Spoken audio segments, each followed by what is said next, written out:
हमारे पेशेंट की routine compromise होती है, हमारा खाना पीना बेसिक चीजें आप सोचो।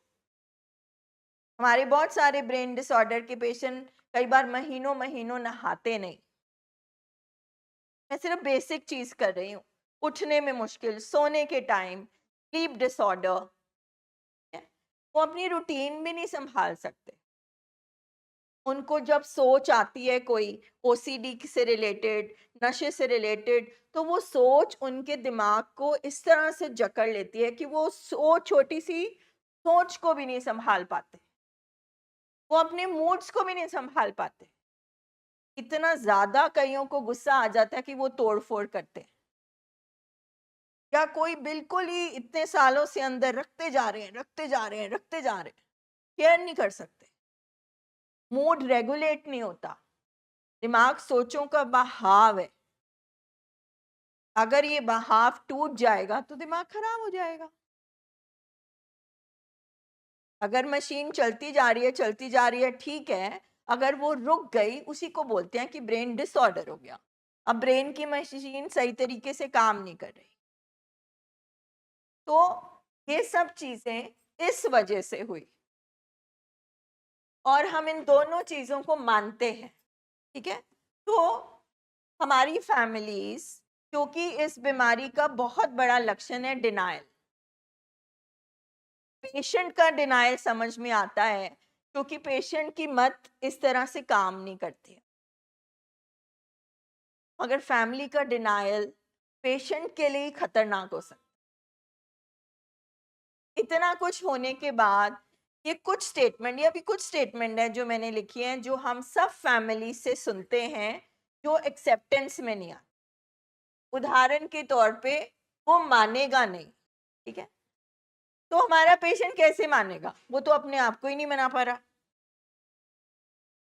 वो तो इतनी देर से, स्पेशली एडिक्शन के केस में, कभी करता है कभी छोड़ता है, छोड़ता है तो करने को, करता है तो छोड़ने को।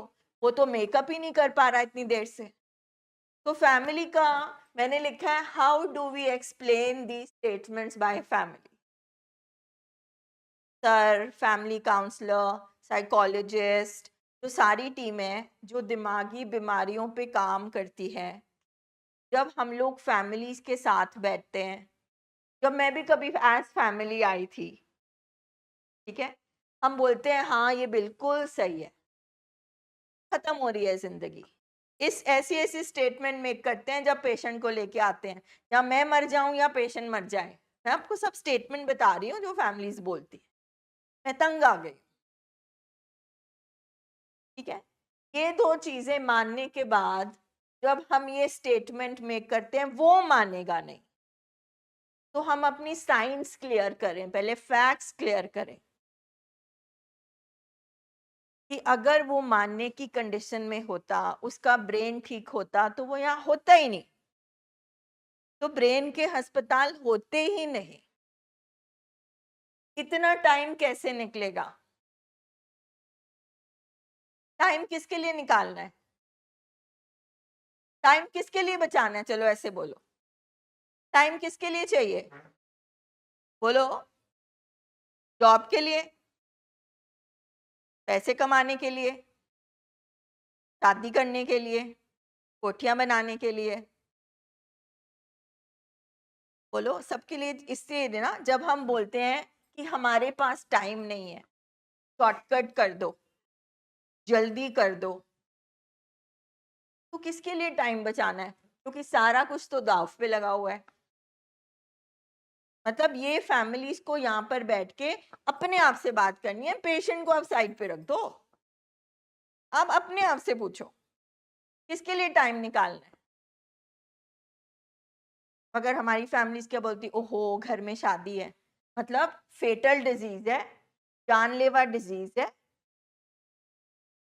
प्रोग्रेसिव डिजीज है, सारा कुछ दाव पे लगा है, पीस ऑफ माइंड है ही नहीं, खुशी है नहीं, कौन सी शादी अटेंड करने जाना है अपने? हाँ, काम बहुत पड़े हैं। तो काम कैसे करने? एक स्टेबल ब्रेन से करने। और अगर ये ब्रेन स्टेबल होता, तो हॉस्पिटल में हम होते ही नहीं।